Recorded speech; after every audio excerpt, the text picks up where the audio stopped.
बोले श्री प्राणनाथ प्यारे की जय। श्री सद्गुरु महाराज की जय। धाम के धनी आपकी सदा जय। प्रणाम जी सुंदर साथ जी।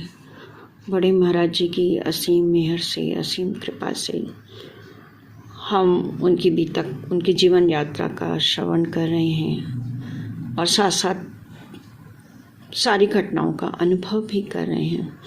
ऐसा लगता है कि हर घटना में, हर पड़ाव में हम उनके संग हैं।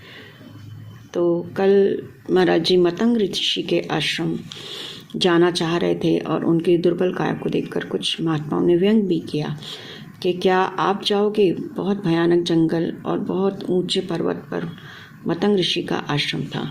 लेकिन महाराज जी ने भी दृढ़ निश्चय कर लिया और ये कहा कि नहीं, मैं तो ऊपर जाऊंगा और दर्शन करके ही आऊँगा। महाराज जी ऊपर भी पहुंच जाते हैं। बिल्कुल सीधी नाक के सीध में सीधी चट्टान थी, बड़ी खड़ी उसकी चढ़ाई थी और वहाँ पर वृक्षों की डालियों को पकड़ते पकड़ते महाराज जी ऊपर पहुँच गए थे। लगे ढूंढने रास्ता ऊपर का हम घूम घूम करके। अब महाराज जी कह रहे हैं मैं ऊपर पहुँच तो गया, अब अंदर कैसे जाऊँ? ये रास्ता मैं ढूंढ रहा था मगर मार्ग बिल्कुल नहीं पाया। थी दीवार किले जैसी, चढ़े जानवर ऊपर कैसे, उनकी ऐसी की तैसी। अब महाराज जी को बिल्कुल रास्ता कहीं मिल नहीं रहा है, चारों ओर किले जैसी दीवार है और महाराज जी को लग रहा है शायद कोई जंगली जानवर ना आए इसलिए ऐसी ऊंची दीवार है। लेकिन हिंसक जंतु तो कोई पहुंच ही नहीं सकता था। हिंसक जंतु ऊपर ना पहुँचे, मार्ग ना छोड़ा इस खातिर, मार्ग ना रखना बुद्धिमता की ही बात नज़र आई। जानवरों की बहुत आयत से पौड़ी यूं ही नहीं बनवाई। अब महाराज जी को समझ में आ रहा था कि ये किले जैसी दीवार पर पौड़ी यानी सीढ़ी क्यों नहीं बनवाई, क्योंकि जंगली जानवरों की बहुत आयत थी। भयानक वीराना जंगल था उसमें ये आश्रम। तो उनको यही लगा कि ये तो एक बुद्धिमता ही की जिसने भी आश्रम बनाया कि पौड़ी नहीं बनाई। जिसने आश्रम को बनवाया पौड़ी भी बनवा देता, मगर जंगली जानवरों से टक्कर रोज कौन लेता। पहरा हरदम का रह जाता, विघ्न रहा करता हर वक्त। चैन न लेने देते हिंसक जीव जंतु बन के कम वक्त। अब वो कह रहे हैं जिसने आश्रम बनवाया वो सीढ़ी भी बनवा सकता था, लेकिन इन जंगली जानवरों के हमले से रोज कौन टक्कर लेता, कौन उस विघ्न को सहता। क्योंकि यहाँ तो आश्रम आते हैं सुख शांति की तलाश में साधुजन, और मतंग ऋषि तो अपनी साधना के लिए हैं, तो ये विघ्न तो वो बर्दाश्त भी नहीं कर सकते थे, क्योंकि चैन ना लेने देते ये हिंसक जानवर। एक जगह दो एक पत्थर को देख देख कर हमें जचा, ऊपर को आने जाने का एक जगह को चिन्ह मिला। एक जगह महाराज जी को कुछ जरा सी जगह खुली सी मिली, तो उन्हें लगा कि वहाँ से ऊपर जाया जा सकता है। उसी जगह से जड़ें पकड़कर चढ़ ही गए घिसरा घिसरा। देखा तो था एक चबूतरा और चौखुटा खुला हुआ। अब वृक्षों की जड़ें पकड़ पकड़ के महाराज जी घिसट घिसट ऊपर पहुंच गए तो देखा एक चबूतरा था और चारों ओर खुला स्थान था। वह दीवार नहीं थी बल्कि कटी हुई थी एक चट्टान। पर्वत की चोटी तराश कर समतल कर रखा था मैदान। महाराज जी कह रहे हैं कि एक चट्टान को ना समतल कर दिया था काट कर, और बिल्कुल मैदान जैसा उसको बनाया हुआ था। उसके ऊपर आश्रम की बुनियाद बाद में डाली है। पहले वो चट्टान को समतल किया गया था और फिर ऊपर आश्रम बनाया गया था। आश्रम के बाहर चबूतरे की सब भूमि खाली है। तबीयत फड़क गई जाते ही छटा देखकर आश्रम की। महाराज जी कहते हैं जैसे ही आश्रम की छटा देखी, इतना सुंदर वह आश्रम था कि मेरी तबीयत फड़क गई, यानी दिल बाग बाग हो गया। एक विचित्र सी हालत हो गई दर्शन करते ही मन की, और जैसे ही मैं वहाँ दर्शन के लिए पहुँचा मेरे दिल की एक विचित्र हालत हो गई। चारों ओर भयंकर प्रहरी, पर्वत की उत्तंग शिखा, इससे उत्तम तप करने का और स्थान कहाँ रखा। चारों ओर ऐसा लग रहा था पर्वत की ऊंची ऊंची शिखाएं थी जो पहरा दे रही हूँ। महाराज जी समझ गए कि तप करने के लिए इससे अच्छी जगह तो कोई हो ही नहीं सकती थी। किसकी है मजाल आ जावे ध्यान भंग करने दुनिया, स्वर्ग धरा पर उतरा सा कुछ दृष्टिगोचर हुआ वहाँ।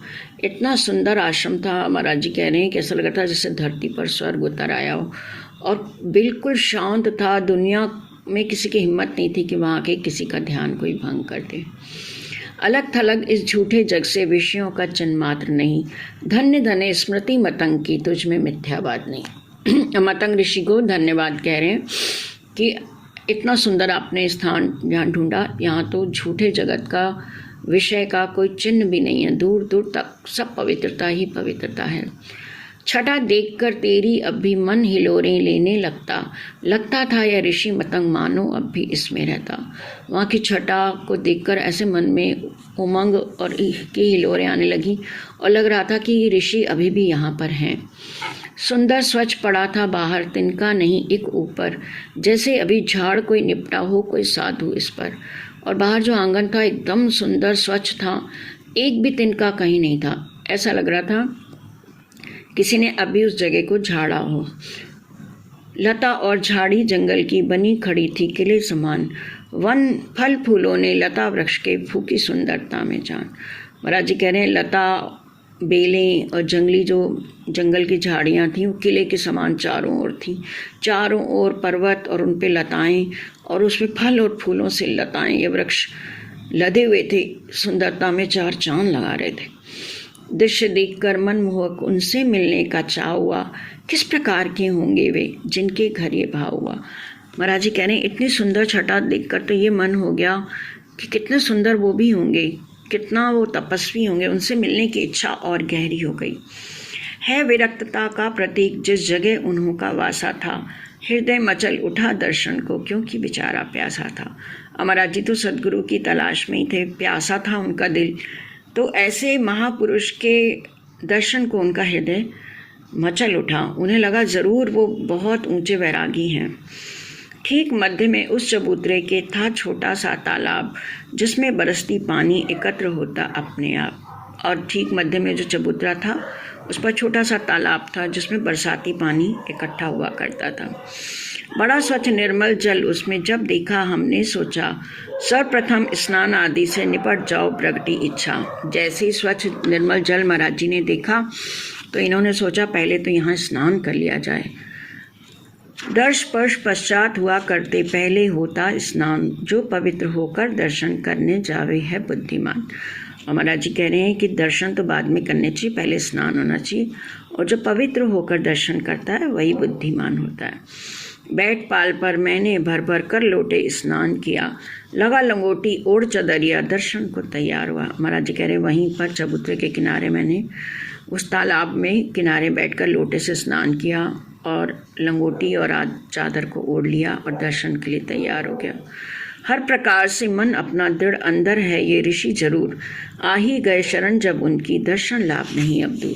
महाराज जी को लग रहा है कि अब ऋषि अंदर ही हैं, अब मैं आ ही गया हूँ तो मैं अब उनके दर्शन करके ही जाऊँगा। धीरे धीरे कदम बढ़ाते हम आश्रम की ओर बढ़े, 3 खंड थे उस आश्रम के, प्रथम खंड में पहुंच गए। महाराज जी कहते हैं नहा धोकर धीरे धीरे कदम बढ़ाता मैं आश्रम की ओर पहुंचा तो वो आश्रम 3 खंडों में बना हुआ था, तो मैं प्रथम खंड में पहुंच गया। बड़ा साफ सुथरा पाया वह किसी वस्तु का नाम नहीं, झाड़ू एक पाई बस और चीज का नाम नहीं। महाराज जी कहते हैं इतना साफ सुथरा वो आश्रम था, कोई वस्तु आनी थी, केवल एक जगह एक झाड़ू थी। खंड दूसरे में जब पहुंचे धूना एक लगा पाया, निकट एक आसन भी देखा धूने से धुआं आया। महाराज जी जब पहले से दूसरे खंड में जाते हैं तो देखा एक धूनी लगी हुई है और उसके पास एक आसन भी है और उस धूने से धुआं निकलता हुआ दिखाई दिया। मन ने जान लिया निश्चय ही कोई यहाँ महात्मा है, दर्शन भी अवश्य होंगे, चिराग ताक में रखा है। वहाँ देखा जब धूनी जली हुई है और चिराग भी वहाँ एक ताक खिड़की में रखा हुआ है, तो अब उनको निश्चय हो गया कि यहाँ जरूर महात्मा रहते ही हैं। तेल और बत्ती दोनों ही पड़े पाए साथ दीपक के, बत्ती का मुंह काला भी था रात जला ज्यों भीतर दीप के। वहाँ तेल और बत्ती एक दीपक के अंदर थे और बत्ती का मुंह काला था, ऐसा लग रहा था रात भर ये जली है। खंड तीसरे में जा कर के देखा बहुत विहीन मिला, सिर्फ एक कोने में थोड़ी लकड़ी का एक ढेर मिला। महाराज जी जब तीसरे खंड में पहुँचते हैं तो देखते हैं कोने में थोड़ा सा लकड़ी का ही ढेर है, बस इसके अतिरिक्त और कुछ अपने को ना नज़र पड़ा। लगा सोचने में आश्रम में होकर के एक और खड़ा। अब इसके अतिरिक्त आश्रम में कुछ भी नहीं मिला। 3 खंड का आश्रम, एक में केवल झाड़ू, दूसरे में एक आसन और धूनी और तीसरे में एक दिया। अब महाराज जी सोचने लगे पुरुषहीन आश्रम नहीं लगता, महापुरुष छिप गए कहाँ। कि ये लगता है यहाँ पर कोई रहता है, लेकिन वो महापुरुष कहाँ छिप गए। मैं भ्रम में पड़ गया एकदम, दर्शन क्यों नहीं हुए हमें, या दर्शन अधिकारी नहीं है, कभी कोई है हम ही में। महाराज जी तो हमेशा अपनी ही कमी देखते हैं, तो बार बार सोच रहे हैं कि क्यों मुझे महाराज जी के दर्शन नहीं हो रहे, क्यों मुझे वो महापुरुष के दर्शन नहीं हो रहे। हो सकता है कि मुझ में ही कोई कमी है। हमें देखकर लोप हुए हैं संशय उठे हमारे मन के, इसी सोच में हम बाहर को निकल आए वहाँ से तत्काल। महाराज जी कह रहे मुझे समझ में आ गया कि वो मुझे दर्शन नहीं देना चाहते, और हम वहाँ से तत्काल निकल आए। बैठ गए पत्थर पर बाहर, मन में विकट उठा भूचाल, वृथा रहा क्या आना जाना, दर्शन लाभ न होगा क्या। महाराज जी सोच रहे हैं कि मैं इतने कष्ट से ऊपर आया इतने सुंदर आश्रम में, और लग भी रहा है कि जिनकी मैं खोज में हूँ शायद वही यहाँ पर हैं, लेकिन क्या मेरे इतना भी भाग्य नहीं कि मैं उनके दर्शन लाभ ले पाऊँ। क्या मेरा यहाँ आना वृथा हो गया। कंद मूल फूल आदि लेने को तो साधु नहीं चला गया, कभी टहलने लग जाता मैं, कभी बैठता पत्थर पर। महाराज जी सोच रहे हैं, चलते फिरते देख रहे हैं कि कहीं वो कुछ ऐसा तो नहीं कि वो महापुरुष कुछ कंद फूल लेने जंगल में चले गए हों। तो कभी महाराज जी टहलने लगते हैं, कभी पत्थर पर बैठ जाते हैं, कभी टिप्पणी करने लगता महापुरुषों के कृत्यों पर, और कभी वो महापुरुष के कर्मों पर टिप्पणी करने लगते हैं। शंका और उठी एक मन में, जिसने हिला दिया क्षण में, क्या कुपात्र हो झंडू दत्त तुम, जो दर्शन नहीं हुए तुम्हें। महाराज जी के दिल में शंका उठ रही है कि मुझे दर्शन क्यों नहीं हो रहे, मुझे दर्शन क्यों नहीं हो रहे। जगन्नाथ से ही महाराज जी को ये संशय हो रहा है पहले ही कि मुझ में ही कुछ कमी है। अब अंदर से फिर उनको आवाज़ आ रही है कि झंडूदत्त तुम कुपात्र हो, तुम पात्र नहीं हो। ऋषि लोग भी जब दर्शन देने से हमको झिझकेंगे तो पूर्ण परमात्मा हमको दर्शन किस प्रकार देवेंगे। अब वो कह रहे हैं कि मुझे दर्शन नहीं हुए, एक महात्मा एक महापुरुष जब मुझे दर्शन नहीं दे रहा तो पूर्ण ब्रह्म परमात्मा मुझे किस प्रकार दर्शन देंगे। लगी रही दीपक सी मन में, उठता कभी बैठ जाता, कभी प्रतीक्षा और स्वागत है दौड़ दौड़ नीचे आता। महाराज जी कह रहे मेरे अंदर आशा लगी रही वो अभी आएंगे अभी आएंगे। कभी मैं उठता कभी बैठ जाता, और कभी लगता कि वो आ गए और उनके स्वागत के लिए दौड़ता हुआ नीचे आ जाता। शायद कंदमूल और फल लेने चले गए हों वन की ओर, इन्हीं विचारों की हलचल में बैठ गया निश्चय एक ओर। था प्रवाह गहरा विचार का, कल्पनाएं उठी निर्मूल, जड़वत निश्चल बैठ गया मैं, डूब गया उसमें स्थूल। महाराज जी के अंदर विचार चल रहे हैं, गहरी गहरी कल्पनाएं उठ रही हैं निर्मूल, जिनका कोई मूल नहीं है। अब एकदम निश्चल होकर महाराज जी बैठ गए। अगम प्रश्न जागृत से हो गए, धारा बही विचारों की, निकल पड़ा खोजी बन करके अपने सूक्ष्म विचारों की। महाराज जी के अंदर विचार चल रहे हैं और उनमें वो खोज कर रहे हैं कि ऐसा क्यों हो रहा है कि वो दर्शन नहीं दे रहे। जग का जगधार और फिर उसका भी आधार कहाँ, मिल भी जाएंगे या यूं ही जीवन सारा जाएगा यहाँ। महाराज जी कह रहे हैं मैं जिन जगत के नाथ को खोज रहा हूँ तो क्या कभी वो मिलेंगे या मेरा जीवन यूं ही चला जाएगा। ऐसी ही विचारधारा के बवंडरों ने घेर लिया। बहुत देर के बाद कहीं मैं जाकर उनसे मुक्त हुआ। देखा सूर्यदेव अस्ताचल के अति निकट लगे पाए, और भयानक वन पर्वत सब अंधकार में हुआ। इन्हीं विचारों के बाद इन्हीं बवंडरों में महाराज जी घिरे रहे। बहुत देर तक वो सोचते रहे। अब सूर्य ढलने लगा था, भयानक वन पर्वत सब अंधकार में हो गए। अब महाराज जी सोचते हैं कि यहाँ रुकना बेकार है, क्योंकि अगर महात्मा दर्शन देते तो टिकना था ठीक यहाँ, जब हम उनके योग्य नहीं तो अपना विश्राम कहाँ। महाराज जी कहते हैं जब मैं उनके योग्य नहीं तो मुझे यहाँ आप रुकना ठीक नहीं। चलो वहीं उस रात जहाँ पर वास किया था पिछली रात, यह विचार आते ही मन में उठकर चल दिए हम एक साथ। महाराज जी तुरंत वहाँ से उठ गए कि यहाँ बहुत रात बिताना ठीक नहीं, अब जहाँ हम नीचे चलता हूँ जहाँ से मैं आया था। अंतिम दृष्टिपात आश्रम पर हुआ और प्रणाम किया। तत्पश्चात वहाँ से नीचे को अपना प्रस्थान हुआ। किंतु शब्द आया आश्रम से जैसे कोई बोलता हो, पद चापों की ध्वनि भी आई जैसे कोई डोलता हो। जैसे महाराज जी ने नीचे आने का निर्णय लिया तो अचानक से उन्हें कुछ पद चाप सुनाई दिए। अब महाराज जी को लगा कि शायद अब महापुरुष आ गए, और फिर से वो ठिठक कर वहाँ रुक जाते हैं।